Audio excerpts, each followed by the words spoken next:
ہم کہتے ساری زندگی تبلیغ کرتا رہا, اب جب عذاب آنے والا ہے تو اللہ کے خوف سے ہی نکلا میں. اس کا صلہ یہ مل رہا ہے کہ ڈوبنے والا کون ہے؟ بولو, میں ہی ہوں.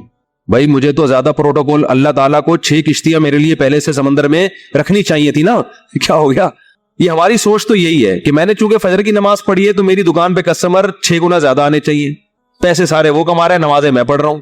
تو یونس علیہ السلام کی جگہ ہم ہوتے تو بھائی ہماری حالت کیا ہوتی ہے. اللہ جیسے تبلیغ میں ہم میں سے کوئی گیا ہوا ہوتا 4 مہینے کے لیے, 4 مہینے کے لیے تبلیغ میں نکلے ہوتے, اللہ کے راستے میں واپس آ رہے ہوتے تو پتہ چلا کچھ یعنی کنوینس ہی نہیں مل رہی, پولیس والے پکڑ کے لے گئے, کسی کیس میں بند کر دیا, تو کیا وسوسے آتے ہیں دماغ میں. جیسے حج کرنے گئے نا, ایک آدمی حج کرنے گیا, لٹ گیا وہاں پہ نا جیب کتروں نے, تو وہ کہہ رہے ہیں اللہ میں نے تو سنا تھا حاجی تیرے مہمان ہوتے ہیں, تو ہم نے تو دنیا میں کسی کو نہیں دیکھا کسی نے اپنے مہمان کس کی یہ انسلٹ کی ہو. ٹھیک ہے, ہم نے تو نہیں دیکھا, میں تیرا مہمان بن گیا اور کچھ بھی نہیں بچا میرے پاس, سب کچھ ہی لٹ گیا. تو جلا ہوا آدمی تھا. تو یونس علیہ السلام کی جگہ کوئی اور ہوتا, ہم جیسے نالائق ہوتے تو ہم کہتے ہیں اللہ ساری زندگی قوم کی مخالفت لے کے تبلیغ کرتا رہا, اپنا تن من دھن لگا دیا, نہ کاروبار کی طرف توجہ, نہ کوئی پیسے کمانے, جو روکھی سوکھی ملی کھا لیا. پیغمبروں کا تو کوئی اجرت بھی نہیں ہوتی, وہ تو بالکل ہی اللہ توکل پہ چل رہے ہوتے ہیں. اے اللہ غربت میں ایک وقت گزارا, کبھی کھانے کو ملا نہیں ملا, بس تیرے دین کو فوکس کیا. اب جب عذاب آنے والا ہے تیرا اس قوم پہ تو تیرے خوف سے نکلا میں, جو تیرا ہی حکم ہے کہ مجھ سے ڈرو, میرے عذاب سے ڈرو. اب کم از کم کوئی 2-4 کشتیاں یا ہوائی بحری جہاز کوئی کھڑا ہوا ہوتا میرے استقبال میں, اور اگر نہیں تھا میں نے اپنے خرچے سے بھی کشتی لی ہے میں نے. ٹھیک ہے نا, ذمہ داری کس کی بنتی تھی اللہ؟ ذمہ داری تیری بنتی تھی کہ کشتی کا انتظام تیری طرف سے ہو. بھائی گورنمنٹ اگر کسی فوجی کو کسی مہم پہ بھیجتی ہے, اب جو امریکہ کے فوجی افغانستان آئے ہوئے ہیں ان کو باعزت واپس نکالنا کس کی ذمہ داری ہے؟ بولو نا, امریکہ کی ذمہ داری ہے نا. تو تبھی تو فوجی کہہ رہے ہیں بھائی تم نے ہمیں عزت کے ساتھ جب بھیجا ہے تو عزت کے ساتھ پٹھانوں سے بچا کے نکالنا کس کی ذمہ داری ہے؟ یہ امریکہ کی ذمہ داری ہے نا. تبھی امریکہ قطر میں کوشش میں لگا ہوا ہے کہ بھائی یہ کسی طرح اپنی عزت بچا کے واپس آ جائیں گے, اور بالکل صحیح کر رہے ہیں امریکہ اپنے لحاظ سے, اس کا فرض بنتا ہے اپنے فوجیوں کو بھیجا تو واپس بھی تو لے کر آؤ نا ان کو. تو بالکل میرے بھائی یہ بات ذہن میں آ سکتی تھی یونس علیہ السلام کے کہ اللہ یہ سب میں نے تیرے لیے کیا ہے, اب تیرا عذاب آ رہا ہے تو مجھے تو یہاں سے فرار ہونا ہے بستی سے, تو کشتی کا انتظام کرنا میرے ذمہ نہیں ہے بلکہ کس کے ذمہ ہے؟ تیرے ذمہ. چلو میں نے اپنے خرچے پہ کر لی. اب اللہ تو خود ہی اگر ڈوب رہی, اول تو ڈوبنی نہیں چاہیے, تجھے تو یہ طاقت ہے کہ 100 آدمی بھی کشتی میں بیٹھ جائیں, جب تک تیری مرضی نہیں ہوگی کشتی کلٹی بولو نہیں ہوگی, یہ نہیں کلٹی ہو سکتی.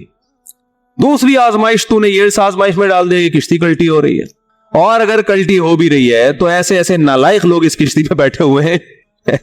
کار آمد تو صرف اس میں یونس علیہ السلام تھے, باقی تو سارے نالائق کیونکہ مشرک لوگ تھے, سارے بت پرست, پان گٹکے والے, سگریٹ والے, تمباکو والے, سارے اس میں بیٹھے ہوئے ہیں. وہ تو پتہ نہیں کیا کیا نشہ کرتے ہوں گے, سارے ایک نمبر کے چور یہاں بیٹھے ہوئے کشتی میں. تو اللہ ان میں سے کسی کو تو خود ہی جو ہے نا ڈلوا دیتا. اور قرآن اندازی ہو رہی ہے تو نام کس کا آ رہا ہے؟ میرا نام آ رہا ہے, جس نے ساری زندگی تبلیغ کی. تو اور پھر کمال یہ کہ بڑی آزمائش کیا کہ چلو کشتی میں اگر چھلانگ لگا کے نیچے گرنا ہی تھا, ان لوگوں نے ڈال دیا بھائی آپ کا نام آیا آپ کو اترنا پڑے گا. تو تیرنے کا آپشن ہوتا ہے, کہیں تیرتے رہیں گے, کوئی ٹیلا آ گیا وہاں بیٹھ گئے, یا کسی نے دیکھ لیا کوئی رسی پھینک دی جیسے, یا کہیں کنارے پہ اتر گئے. جیسے ہی چھلانگ لگائی ہے ایک اور بڑی آفت, سمندر کی مچھلی نے آپ کو نگل لیا. کتنا خوف, ایک حرف زبان سے ناشکری کا نہیں نکل رہا پیغمبر کہ اللہ مروا دیا تو نے. تو یہ کیا خوف ہوتا ہے, سمندر کا اپنا ایک خوف ہے بھائی, کبھی یہاں نہیں سمجھ میں آئے گا, جاؤ سمندر میں جا کے پتہ چلے گا. اور قرآن سے پتہ چلتا ہے رات کا وقت تھا, اندھیرا تھا, اندھیرے میں بہت, کیونکہ فنادا فی الظلمات, فی الظلمہ نہیں ہے کہ اندھیرے میں پکارا, اندھیروں میں پکارا. پتہ چلا کہ بہت سارے اندھیرے تھے, یعنی ایک مچھلی کے پیٹ کا اندھیرا, ایک سمندر کی تہ کا اندھیرا, اور ایک رات کا اندھیرا. کس قدر خوف. بتاؤ آج کسی کو ایسی ٹینشن ملتی ہے؟ آج یہی ٹینشن ہے, ابا نے اس دن چپیٹ لگا دیا تھا کھینچ کے, اور بھائی تمیز سے بات نہیں کر رہا, بیگم کنٹرول میں نہیں ہے, اور مفتی صاحب کا بیان سن کے اللہ کی خاطر شادی کی تھی, پھنس گئے. ایک آدمی میرے پاس آیا, کہنے لگا مفتی صاحب میری بیوی کی نہ شکل اچھی ہے اور نہ بات کرنے کا انداز اچھا ہے. تو مجھے خود بتا رہا تھا, کہہ رہا اتنی بد اخلاق ہے. میں اس سے کہتا ہوں اگر تیری شکل بھی اچھی ہوتی نا میں تیری بد اخلاقی برداشت کر لیتا. چلو یار, پتہ نہیں جھوٹ بول رہا تھا سچ بول رہا تھا اللہ جانے. اب یہ کوئی ٹینشن ہے بتاؤ؟ اصل ٹینشن تو وہ ہے نا. اچھا لوگ کہہ رہے ہوتے ہیں وہ ہو جاتا نا اچھا تھا, ہم سمندر میں ڈوب جاتے اچھا تھا. وہ بھائی ابھی ڈوب ہی نہیں رہے ہو اس لیے کہہ رہے ہو اچھا تھا. جب ڈوبنے لگو گے تو وہی کیفیت ہوگی. وہ جو پھندا آ گیا تھا نا درخت سے, ایک آدمی کہتا نا اللہ موت دے دے زندگی سے, تو وہ کسی نے پھندا پھینک دیا اوپر سے اور یہ کہا کہ میں اللہ ہوں اس میں گردن ڈال لے اٹھا لوں گا. تو وہ کہتا ہے یہاں تو کوئی مذاق بھی نہیں کر سکتا ہے اللہ. تو وہ جب آتی ہے نا اپنے اوپر تو پھر یہ کنڈیشن ہوتی ہے. تو یونس علیہ السلام پر جو آزمائشیں آئیں, کتنی بڑی بڑی آزمائش, مچھلی کا پیٹ اور نگل گئی مچھلی اکثر ثابت نکلتی ہے. ذرا بھی شکایت, کیونکہ ہم بندے ہیں بھائی, ہماری جو ڈیوٹی ہے ہم نے وہ کرنی اور چھوٹا بن کے رہنا ہے. ہم نے اللہ کے سامنے یہ نہیں کرنا یہ کیا ہو رہا ہے, ایسا کیوں ہو گیا, میں تو تبلیغ کے لیے نکلا تھا, میرے ساتھ یہ ناانصافی, یہ نہیں ہوتا. یہ اصول, یہ قرآن کیوں یہ واقعہ ذکر کر رہا ہے؟ یونس علیہ السلام اللہ کے برگزیدہ پیغمبر ہیں.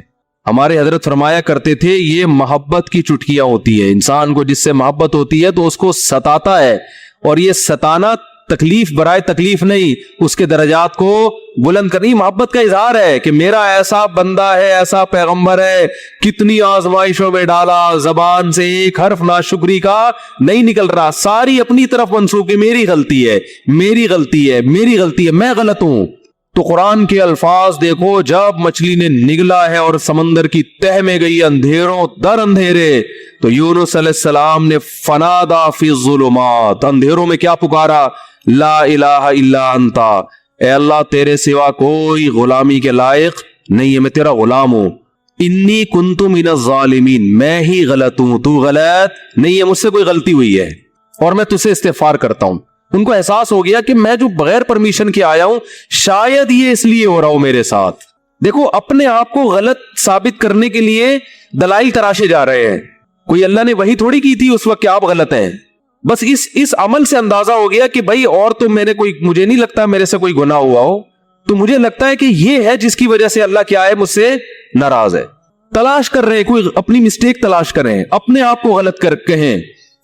تو لا الہ الا انتا سبحانکا, اے اللہ تو ہر عیب سے پاک ہے. کیا مطلب, تو میرے ساتھ غلط نہیں کر سکتا, یہ میرا ہی کوئی عمل ہے جس کی وجہ سے ایسا ہو رہا ہے. تو تھوڑی غلط ہے, تو ہر عیب سے پاک ہے, تو ظالم تھوڑی ہے, میری غلطی ہے, میں غلط ہوں. کیا اللہ کی رحمت کے خزانے حرکت میں آتے ہیں. فَالْتَقَمَهُ الْحُوتُ وَهُوَ مُلِيمٌ, قرآن کہہ رہا ہے مچھلی نے نگلا اس حال میں کہ یونس علیہ السلام اپنے آپ کو ملامت کر رہے تھے. جب مچھلی نگل رہی تھی اس وقت بھی اپنے آپ کو ملامت کر رہے, اپنے آپ کو برا بلا کہہ رہے ہیں, میں غلط, میں نے غلط کیا. تو جب مچھلی کے پیٹ میں جا کے توبہ استغفار کی ہے تو اللہ کی صفت استغنا دیکھو. اللہ فرماتے ہیں لولا انہ کان من المسبحین, اگر یونس اپنی غلطی کا اعتراف نہ کرتے, للبث فی البطن الی یوم یبعث فی بطنہ الی یوم یبعثون, قیامت تک اسی کے پیٹ میں رہتے, وہ نہیں نکلتے. یہ اللہ کی صفت استغنا ہے کہ بھئی اللہ کو آپ ڈرا کے دھمکا کے یا اپنی غلطی کا اعتراف کیے بغیر اللہ پہ ڈال کے اللہ سے کچھ بھی منوا نہیں سکتے. اللہ کہتے ہیں ہمیشہ رہتے, لیکن اللہ کو پتا تھا نہیں ہے ایسا, وہ تو آزمایا, پیغمبر تو گناہ نہیں کر سکتے نا. تو یہ تو اللہ آزما رہے ہیں دنیا کو دکھانے کے لیے کہ میرے نیک بندے ایسے ہوتے ہیں. تو اللہ فرماتے ہیں کہ فَأَنبَذْنَاهُ بِالْعَرَاءِ, ہم نے ایک میدان میں ان کو, جب انہوں نے توبہ استغفار کی ہے تو اللہ نے مچھلی کو حکم دیا ان کو نگل دے باہر, اور وہ مچھلی نے وہ آپ کو ساحل سمندر پہ ڈالا ہے. اب اللہ کی رحمت کے خزانے, سمندر کے ساحل پر کچھ بھی نہیں تھا. اللہ فرماتے ہیں وہاں اپنی قدرت سے ہم نے درخت پیدا کر دیا جو ان کو کیا دے گا, چھاؤں. اب معجزے ہو رہے کہ نہیں ہو رہے بھئی, اللہ آزمایا, اللہ نے کہا آزمائش میں پورا اترا یہ بندہ, میرے یہ نیک بندے آزمائش میں پورے اترے ہیں. اور اللہ نے اپنی قدرت سے درخت پیدا کر دیا اور حکم دیا جاؤ اپنی قوم کے پاس واپس جاؤ. قوم سے عذاب ٹل گیا. ہوا یہ تھا کہ جب یونس علیہ السلام کو یقین ہو گیا عذاب آ رہا ہے, تو یونس علیہ السلام جیسے ہی نکلے, وہ قوم تھی ہوشیار, اس کو اندازہ ہو گیا کہ بھائی یہ جب تک ہم میں تھے تو عذاب کا چانس نہیں تھا, یہ گئے ہیں تو اب واقعی آئے گا. تو عذاب دیکھے بغیر انہوں نے توبہ تائب شروع کر دی, تو اللہ نے وہ عذاب آنے والا ان سے کیا کر دیا, ٹال دیا. وہ ہے اللہ کی رحمت, اللہ کے غضب پہ کیا رہتی ہے, بولتے کیوں نہیں بھائی غالب. تو یہ واقعہ بھی ثابت ہو گیا رحمت ہمیشہ گراف اللہ کا اوپر ہے. ہاں عذاب دیکھ لیتے اور مذاق اڑاتے جیسے قوم عاد نے مذاق اڑایا. فلما رأوا عارضا مستقبل اودیتہم, جب انہوں نے بادلوں کو اپنی طرف آتے ہوئے دیکھا, پیغمبر بتا رہے کہ یہ عذاب ہے تو کہہ رہے ھذا عارض ممطرنا, کوئی عذاب نہیں ہے بھائی, بادل تو آتے ہیں برستے بھی ہیں, کوئی نارمل. وہ تو آخری دم تک ڈٹے ہوئے تھے. اب کیونکہ اللہ کی صفت غضب بھی ہے, رحمت غالب تو رہتی ہے, لیکن ایسا نہیں ہے کہ غضب ختم ہی ہو گیا ہے. پھر اللہ نے عذاب بھیجا اس قوم پہ. 7 دن 8 راتیں تیز ہوائیں چلی ہیں, 8 دن 7 راتیں, اور ایسا اٹھا کے اس قوم کو پٹخا ہے کہ اللہ فرماتے ہیں کہ انہم اعجاز نخل خاویہ. 1 ہفتے کے بعد ایسا لگ رہا تھا کھجور کے تنے ہیں جو اوندھے پڑے ہوئے ہیں. بڑے بڑے قداور لوگ تھے وہ. اللہ نے تو اس لیے میرے بھائی جب کوئی غم آئے پریشانی آئے تو واویلا نہ مچایا کرو, رونے دھونے کی اجازت ہے. یہ بے صبری نہیں ہے, جب انسان کو غم ہوتا ہے روتا بھی ہے, ہائے ہوئے بھی کرتا ہے, لیکن اللہ کو برا بلا کہنا شروع کر دینا, میرے ساتھ اللہ یہ کر رہا ہے, میرے ساتھ اللہ میں ہی میرا ہوں اللہ. آپ کا کام ہے غلامی, مانگتے رہنا ہے مانگتے رہنا ہے مانگتے رہنا ہے. اکثر ایک واقعہ علماء بتاتے ہیں, کتابوں میں لکھا ہوا ہے کہ ایک بزرگ حج کرنے جاتے تھے, حج کرنے کے بعد ندا آتی تھی قبول نہیں ہوا. کیا ندا آتی تھی؟ قبول نہیں. تو وہ دوبارہ چلے جاتے اگلے سال, جب حج کرتے پھر ندا آتی قبول نہیں ہوا, وہ پھر چلے جاتے پھر چلے جاتے. کسی نے کہا کہ آپ خود ہی بتاتے ہو کہ جب میں حج سے فارغ ہوتا ہوں آسمان سے ایک ندا آتی ہے کہ قبول نہیں ہوا, تو پھر کیوں جاتے ہو بار بار بار بار؟ تو انہوں نے کہا بھائی میرا کام ہے حج کرنا, اپنی کوتاہیوں کی اصلاح کرنا, قبول کرنا کس کا کام ہے؟ اللہ کا. اب اللہ سے تو لڑ تھوڑی سکتا ہوں. اور یہ بھی نہیں ہے کہ اب فنٹر نہیں بنو گے, اب تو ہم نہیں جائے گا بھائی, اب تھوڑی 2 دفعہ چلے گا 3 دفعہ چلے گا, ہر دفعہ یہ آواز آ رہی ہے اب تھوڑی ہمارے پاس اور بھی دنیا میں غم ہے بھائی, اس لیے حج ہی کرتے رہیں گے کیا؟ یہ ہوتا اصل میں لوگوں کا یہ رویہ ہو گیا ہے. دعا میں بہت ہو رہی ہے یار, ہم نے دعا مفتی صاحب 6 دفعہ دعا مانگ لی پھر بھی فائدہ نہیں ہو رہا. اب یہی تھوڑی کہ دعا مانگتے بول نہیں رہے ہوتے, مفتی صاحب سے ڈر رہے ہوتے ہیں تو بھائی اتنا اللہ سے ڈر لو, وہ باز تو بول بھی دیتے ہیں. تو بھائی 6 دفعہ 10 دفعہ 100 دفعہ دعا مانگنے میں کیا جا رہا ہے یار؟ اللہ کے سامنے ہاتھ اٹھا کے مانگنے سے زیادہ بھی کوئی مزیدار عمل ہو سکتا ہے؟ نہیں قبول ہو رہی, اہل اللہ کہتے ہیں نہیں قبول ہو رہی نا, اس میں مانگنے میں اور زیادہ مزہ ہے. ٹھیک ہے نا, اس میں مانگنے میں یہ اللہ ایمان کا امتحان لے رہا ہے, تو ہم غیب پر ایمان کے دعوے دار ہیں. اللہ تو نہ قبول کر, ہم تو مانگتے رہیں گے, میں مزہ اسی میں آتا ہے. حضرت عمر رضی اللہ تعالی عنہ کا قول ہے کہ مجھے اس سے غرض نہیں ہے کہ میری دعا قبول ہو رہی ہے کہ نہیں ہو رہی, یہ تو میرا کام ہی نہیں ہے کہ یہ اللہ کی ذمہ داری ہے, یہ ہماری ٹینشن. یہ تو میں حضرت عمر کے الفاظ اپنی زبان میں بتا رہا ہوں, یہ ہماری ٹینشن ہے ہی نہیں, یہ تو اللہ کا کام ہے نا, قبول کرنا تو اس کا کام ہے. فرمایا مجھے اس کی فکر ہوتی ہے کہ دعا مانگنے کی توفیق مل رہی ہے کہ نہیں مل رہی. ایسا نہ ہو مایوسی اتنی پیدا ہو جائے کہ دعا مانگنے ہی کی توفیق چھن جائے. یہ ڈینجرس ہے, یہ خطرناک ہے کہ اللہ نے آپ کو اپنے در سے محروم کر دیا, ہاتھ اٹھانے کی توفیق سلب کر لی. اور آج لوگوں میں یہ نظر آتا ہے دعا مانگنے کی توفیق نہیں مل رہی کیونکہ ان کی پوری نظر اسباب پہ ہوتی ہے, اللہ پہ نظر ختم. یہ بہت خطرناک ہے. دیکھو اسباب پہ نظر رکھو گے, ہو سکتا ہے اسباب اختیار کر کے کام تو ہو جائے, لیکن اللہ کی جب عدالت میں کیس لے کے جاؤ گے, فائل داخل کرو گے, وہاں سے جو کام جب منظور ہوگا نا, اس کام کی نوعیت میں اور آپ کے کام کی نوعیت میں زمین اور آسمان کا فرق ہوگا. جب اللہ کے سامنے کیس لے گئے, کام خراب بھی ہوگا تو بنے گا, اور جب اسباب پہ نظر رکھو گے بنے گا بھی تو ہو سکتا ہے اس میں خیر نہ ہو. یہ کوئی الٹا کام ہو رہا ہو کہ جس کام سے آپ نے اللہ کو نکال دیا اب اس میں خیر کی توقع نہ رکھے. آپ بیمار ہوئے, صرف دواؤں پر اکتفا کیا ہوا ہے آپ نے, اللہ سے دعائیں نہیں مانگتے اور ضرورت بھی محسوس نہیں کرتے کہ چھوڑو یار, جب میں آگمنٹن کھا رہا ہوں, جب میں یہ سیرپ پی رہا ہوں, تو گورے بھی تو ٹھیک ہوتے ہیں نا بغیر دعا کے. کیا خیال ہے بھائی؟ جب وہ ٹھیک ہوتے ہیں تو مجھے دعا مانگنے کی کیا ضرورت ہے؟ تو عین ممکن ہے آپ ٹھیک ہو جاؤ, دوا اثر کرتی ہے, اللہ نے دنیا کو اسباب سے جوڑ دیا, لیکن یہ ٹھیک ہونا بھی آپ کے لیے نقصان کا ذریعہ بن سکتا ہے. اور آپ دعا مانگو دوا کے ساتھ, ہو سکتا ہے آپ ٹھیک نہ ہو, لیکن پھر ٹھیک نہ ہو کے بھی اس میں اللہ کیا ڈال دے گا؟ بولو نا, خیر ڈالے گا. اللہ اس میں خیر ڈالے گا. جیسے یونس علیہ السلام کو مچھلی کے پیٹ میں اللہ نے داخل کیا ہے ان کے درجے کو اور بلند کرنے کے لیے. اگر یونس علیہ السلام کے ساتھ یہ مچھلی والا واقعہ نہ ہوتا تو شاید یونس علیہ السلام کا ذکر قرآن مجید میں نہ ہوتا. کیونکہ پیغمبر تو لاکھوں آئے ہیں نا, سب کا تذکرہ تھوڑی ہے. اور نبی صلی اللہ علیہ وسلم نے حضرت یونس کی فضیلت الگ سے بیان کی ہے، فرمایا لا تفضلونی علی یونس، مجھے یونس پر فضیلت مت دو۔ حالانکہ دیکھو یہ تو اجماعی عقیدہ ہے کہ ہمارے نبی تمام پیغمبروں سے افضل ہیں، لیکن کیا مطلب نام لے کے میرے مقابلے میں یونس کو نہ لے کر آؤ کہ میں ان سے زیادہ افضل ہوں۔ کیوں؟ کیونکہ اس میں اس بات کا امکان تھا کہ شاید اس واقعے کی وجہ سے لوگ یونس علیہ السلام کی توہین نہ کر رہے ہوں کہ وہ اللہ کی پرمیشن کے بغیر چلے گئے تھے، تو کہیں اس واقعے کو بنیاد بنا کے لوگ ایسا نہ ہو کہ کہیں کہ ہمارے نبی تو افضل ہے، یونس علیہ السلام افضل نہیں ہے، کیونکہ ہمارے نبی تو بغیر پرمیشن کے کوئی کام نہیں کیا اور یونس علیہ السلام تو اللہ کی پرمیشن کے بغیر چلے گئے تھے۔ اس لیے نبی نے اس کانسیپٹ کو درست کرنے کے لیے، کلیئر کرنے کے لیے کہ کہیں تمہارے ذہن میں یہ چیز نہ ہو، اس لیے کیا مطلب حدیث کا کہ یونس علیہ السلام کا نام لے کے دونوں کو مجھے ان کے مقابلے میں لا کے کھڑا مت کرو، اور یہ مت کہو کہ محمد صلی اللہ علیہ وسلم حضرت یونس سے افضل ہے۔ حالانکہ افضل ہے، لیکن جہاں بھی حضرت یونس کی توہین کا ذرہ برابر بھی شائبہ نکلتا تھا آپ صلی اللہ علیہ وسلم نے اس سے منع کر دیا، اس لیے کہ آپ صلی اللہ علیہ وسلم جانتے تھے کہ یہ جو کچھ یونس علیہ السلام کے ساتھ ہوا یہ اصل میں آپ کو بلند مرتبہ دینے کے لیے ہوا تھا، اور یہ بتانے کے لیے ہوا تھا کہ اللہ کی صفت استغنا کیا ہے، اور یہ بتانے کے لیے کہ اللہ سے لڑ کے کوئی چیز نہیں لی جا سکتی، اور یہ بتانے کے لیے کہ غموں میں، ٹینشنوں میں، پریشانیوں میں اللہ کے نیک بندوں کا رویہ کیا ہوتا ہے۔ اور میں آپ کی جنرل نالج کے لیے ایک بات یہ بھی بتا دوں کہ جس کا یہ لائف سٹائل ہوگا نا وہ ٹینشنوں میں بھی خوش رہے گا، ویسے ہی ٹینشن ختم کر لیتے ہیں اللہ اس سے، کیونکہ وہ ہر ٹینشن کو کس کی طرف سے سمجھ رہا ہے؟ اللہ کی۔ تو جب اللہ ہمارا ہے اور وہ اپنے بندوں کا اچھا چاہتا ہے تو اسے ٹینشن دے گی بھی ہماری کیا ہوگی، اس میں خیر ہی ہوگی۔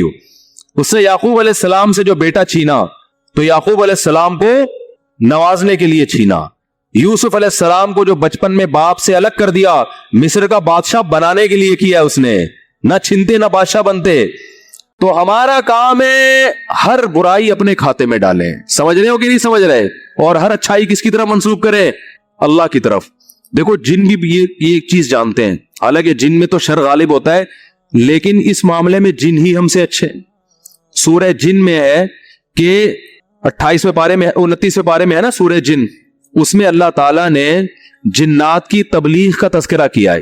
ہوا یہ تھا کہ رسول اللہ صلی اللہ علیہ وسلم قرآن مجید کی تلاوت فرما رہے تھے تہجد میں، مسجد جن وہاں مکہ میں موجود بھی ہے، تو جنات کا ایک وفد وہاں سے گزرا، انہوں نے جب قرآن سنا تو بڑے حیران ہوئے، یہ تو بالکل ویسا کلام ہے جیسا موسیٰ علیہ السلام پر نازل ہوئی تھی تورات اور حضرت عیسیٰ پہ انجیل، یہ تو بالکل ویسا کلام ہے۔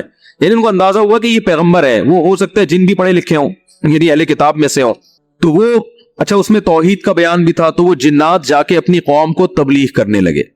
اچھا پھر ایک اور واقعہ یہ ہوا تھا کہ جنات جب آسمانوں پہ جاتے تو شہاب ثاقب کے ذریعے ان کا آسمانوں پہ داخلہ بند کر دیا گیا، تو یہ خبر بھی جنات میں پھیل گئی کہ پہلے ہم جاتے تھے کچھ نہیں ہوتا تھا، اب جانا روک دیا جا رہا ہے۔ یہ جو شہاب ثاقب ہوتا ہے نا، چنگاریاں، اس پہ سائنسدان اعتراض کرتے ہیں یہ تو ویسی رگڑ لگنے سے، وہ یعنی ستاروں کی ایک ٹکڑے، سیاروں کے ٹکڑے ٹوٹتے ہیں، رگڑ لگنے سے یہ ہوتا ہے، تو یہ کوئی اسلام کے منافی نہیں ہے۔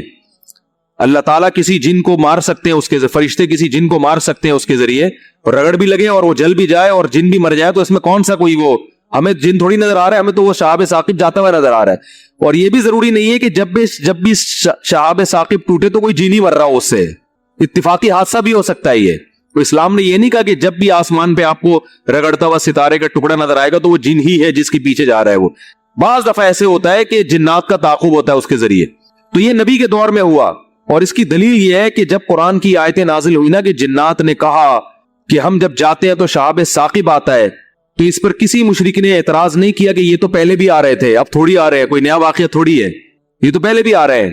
تو جنات نے یہ کہا کہ ہم نے دیکھا ہے کہ ہمارا اوپر داخلہ بھی کیا ہو گیا، منع ہو گیا، تو دنیا میں کوئی بڑا واقعہ ہوا، تو واقعہ انہوں نے دیکھا کہ بھائی یہ قرآن نازل ہو رہا ہے اور یہ کوئی دنیا میں نیا مذہب آیا ہے اور یہ پیغمبر ہیں، تو انہوں نے جا کے اپنی قوم کو تبلیغ کی، جس کا سورہ جن میں تذکرہ ہے۔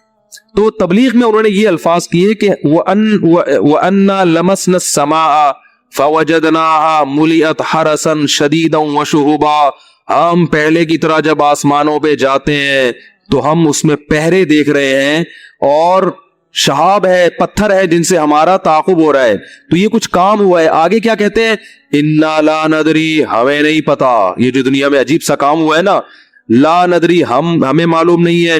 اشر ارید بمن فی الارض, کہ جو لوگ زمین میں رہتے ہیں ان کے ساتھ برائی یعنی شر کا ارادہ کیا گیا ہے, ام اراد بہم ربہم رشدا, یا اہل زمین کے جو رب ہے اس رب نے ان کے ساتھ خیر کا ارادہ کیا ہے. آپ کا آئی کیو لیول اگر اچھا ہوتا تو مزہ آ جاتا. آپ ترجمے سے بات سمجھ میں آئی؟ وہ کیا کہہ رہے ہیں, ہمیں نہیں پتا یہ جو نیا واقعہ ہوا ہے, اہل زمین کے ساتھ برائی کا ارادہ کیا گیا ہے, پیسو وائس فعل مجہول, یا اللہ نے ان کے ساتھ خیر کا ارادہ کیا ہے. بھائی یہ بھی کہہ سکتے تھے کہ ہمیں نہیں پتا کہ اللہ نے ان کے ساتھ خیر کا ارادہ کیا یا شر کا ارادہ کیا ہے. شر اور خیر دونوں کی نسبت کس کی طرف کرتے, اللہ کی طرف, کہ پتہ نہیں اللہ انسانوں سے اچھا چاہ رہا ہے یا کوئی عذاب آنے والا ہے یا کوئی کچھ اچھا ہونے والا ہے, ہمیں نہیں پتا لیکن کچھ ہونے والا ہے. نہیں آ رہی بات؟ ارے بھائی جنات کو جب یہ واقعہ ہوا نا, اوپر جانا بند ہو گیا آسمانوں پہ, تو جن آ کے آپس میں گول میز کانفرنس بلائی. انہوں نے بولا کہ بھائی کچھ کام عجیب سا ہو رہا ہے, کچھ ہو رہا ہے, یا تو کوئی بہت اچھا ہوگا یا کچھ برا ہو رہا ہے. یعنی کچھ نہ کچھ تو ابھی کائنات میں نیا ہوگا, اس زمین پہ کچھ نیا ہوگا. بمن فی الارض, اہل زمین کے ساتھ کچھ نیا ہونے والا ہے. اب یہ نہیں پتا کہ اچھا ہونے والا ہے یا برا, تو یا تو دونوں میں اللہ کا نام نہ لیتے, یہ کہتے ہمیں نہیں پتا اچھا ہونے والا ہے یا برا ہونے والا, یا اگر اللہ کی طرف نسبت کرنی تھی تو یہ کہتے ہمیں نہیں پتا کہ اللہ اچھا کرے گا یا اللہ ان کے ساتھ کیا کرے گا, برا کرے گا. بھائی جو بھی کرے گا اللہ ہی کرے گا نا. یا تو اللہ کی طرف منسوب کرو اچھائی کو بھی اور برائی کو بھی, کہ ہمیں نہیں پتا کہ اللہ نے جو آسمان میں پیرے لگا دیے ہیں تو اب اللہ کا ارادہ ہے کہ اہل زمین کے ساتھ کچھ بہت اچھا کرے گا یا اللہ ان کو سزا دے گا, کوئی برا ہوگا ان کے ساتھ. لیکن جنات کا انداز دیکھو, وہ کہہ رہے ہیں جب برائی کی بات آئی تو اللہ کا نام درمیان سے غائب کر دیا. اشر اریدا, اریدا جو میرے تفسیر کے لیکچر سن رہے ہیں نا اسپیچز چینل پہ, ان کو پتا ہے اریدا اکریما کی طرح ہے, پیسو وائس, ارادہ کیا گیا ہے. کس نے کیا یہ نہیں بتا رہے, کیا تو اللہ نہیں ہے. برائی کا ارادہ کیا گیا ہے زمین والوں کے ساتھ یا اللہ نے اچھائی کا ارادہ کیا ہے. اب آئی سمجھ میں؟ اب بھی اگر نہیں سمجھ آیا تو آئی کیوں لیس لوگ ہیں آپ لوگ. پھر وہی پہلی ہے کہ وہ جو سیٹھ صاحب تھے نا, بے وقوف تھے, اپنے شاگرد سے کہہ رہے ہیں, اپنے ملازم سے, کہ ایسی پہلی پوچھ کہ اس کا جواب میں بتا سکوں, ورنہ بے عزتی ہو جائے گی نا.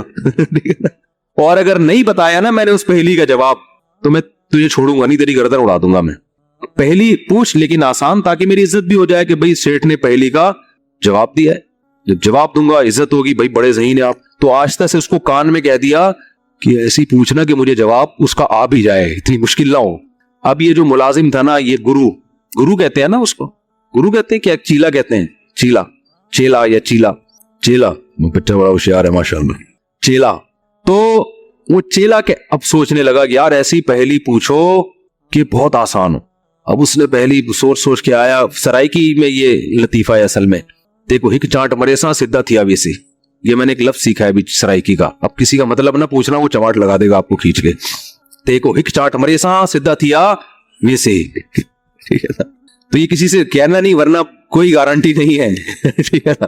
تو وہ جو تھا نا, اس میں اس نے پہلی سوچی, اس نے کہا حضور مجھے پوری سرائکی تو آتی نہیں نا, وہ ہمارے حضرت سرائکی میں سناتے تھے یہ لطیفہ, وہ مزہ سرائکی میں. یہ خیر ہک مخلوق ہے, پونچھ گھمیندی ہے, چولہے کے گرد گھومدی ہے, تے میاؤں میاؤں کرندی ہے بھائی.